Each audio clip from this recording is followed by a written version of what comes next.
My name is Janet. I'm 28 years old, a nurse, and the eldest daughter of 6 children. But my story isn't really about me. It's about my family, about secrets buried for decades, about betrayal, and about revenge slow, calculated, devastating. Revenge that destroyed everything my mother thought she had built. My parents came to America from Nigeria long before I was born. My father was a proud man, stoic, hard-working, the kind who believed that respect was earned through sweat and sacrifice. He worked 2, sometimes 3 jobs: taxi driver at night, security guard in the mornings, odd construction gigs on the weekends. He did all of it to keep a roof over our heads, food on our table, and to send money back home to relatives who depended on him.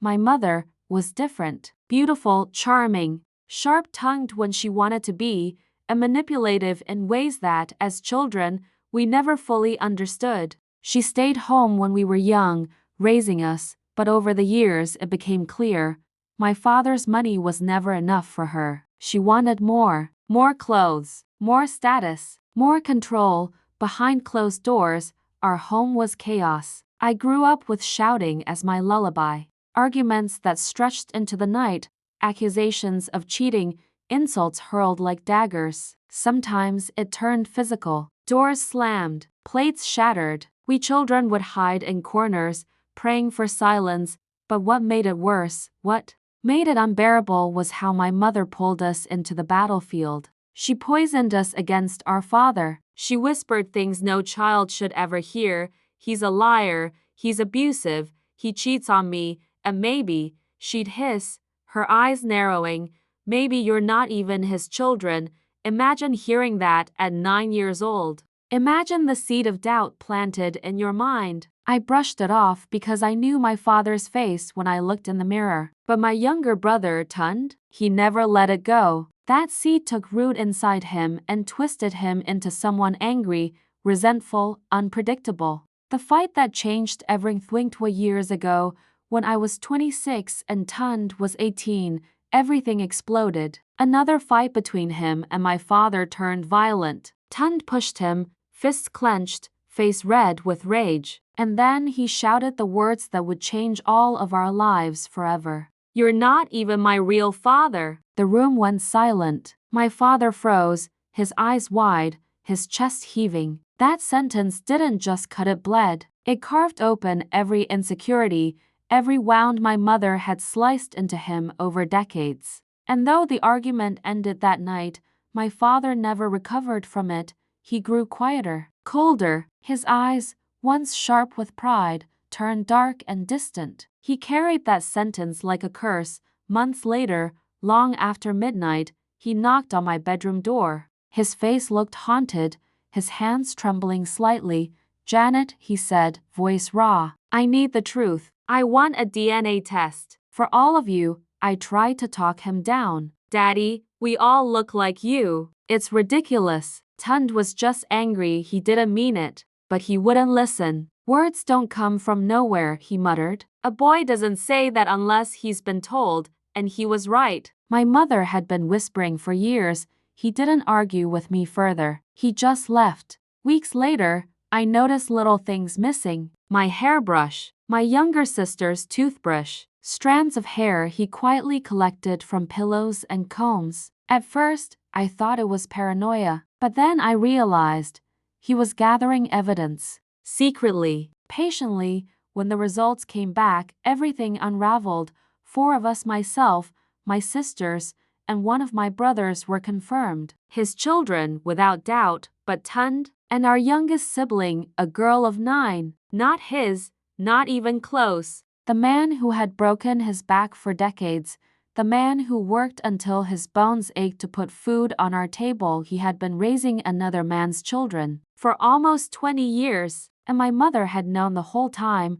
When I saw him after the results, he wasn't angry, he wasn't screaming, he was empty, and that emptiness was far more terrifying than rage. He didn't break down, he didn't lash out, he planned. Within weeks, things started to shift in the house, though at first, none of us noticed. My father stopped giving my mother money directly. Bank accounts were restructured, frozen, or emptied. Bills that she used to pay suddenly bounced. The mortgage quietly transferred out of her name. He moved in silence, like a shadow preparing for war, and then he hired lawyers, not for divorce. Not yet. They dug into everything. My mother thought she controlled: credit cards, hidden savings, even properties back in Nigeria that she bragged were hers.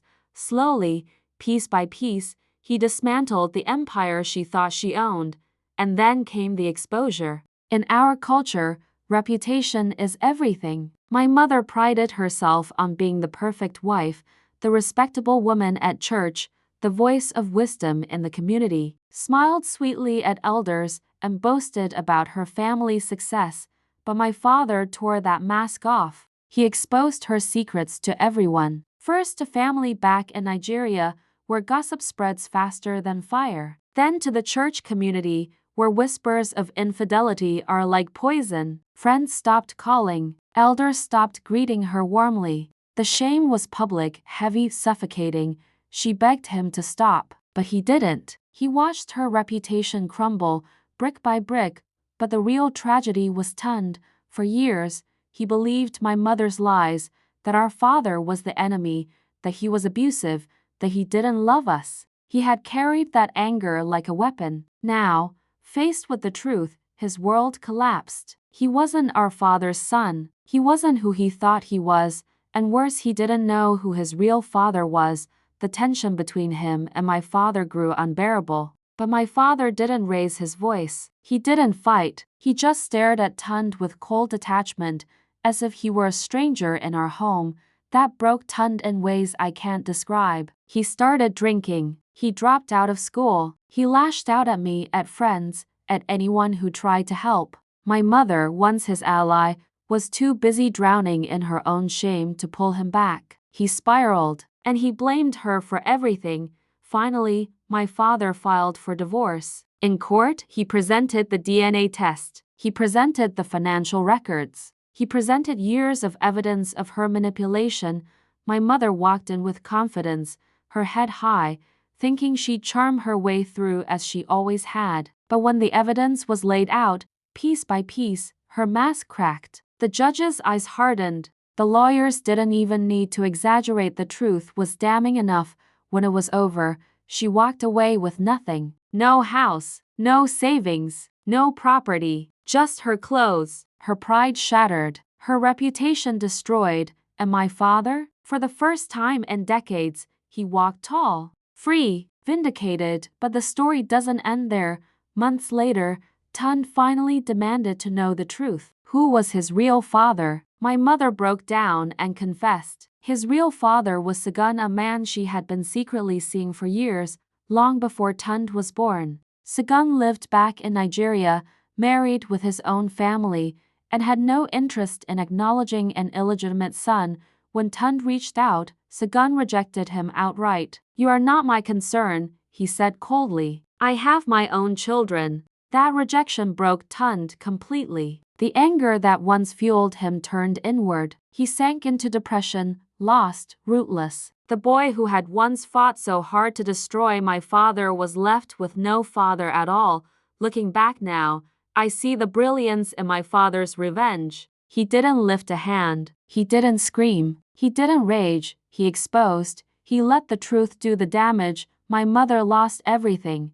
Her marriage, her reputation, her security. Tund lost the man he thought was his father and the man who actually was. And the community that once admired her now whispered her name with pity and disgust. Sometimes, the cruelest revenge isn't violence. It's the kind that leaves your enemy alive but ruined, forced to live with the truth they tried so desperately to bury. And my father? He made sure she would never escape it. Today, my father lives peacefully. He still works, though less than before. He laughs more. He comes to visit me and my children, and for the first time, I see pride in his eyes instead of weariness. My mother lives alone now. The house she once dreamed of is gone. The friends who once praised her have vanished. She calls sometimes, her voice soft, pleading, but my father never answers. And I can't find it in myself to forgive her, because in the end, she didn't just betray him, she betrayed all of us.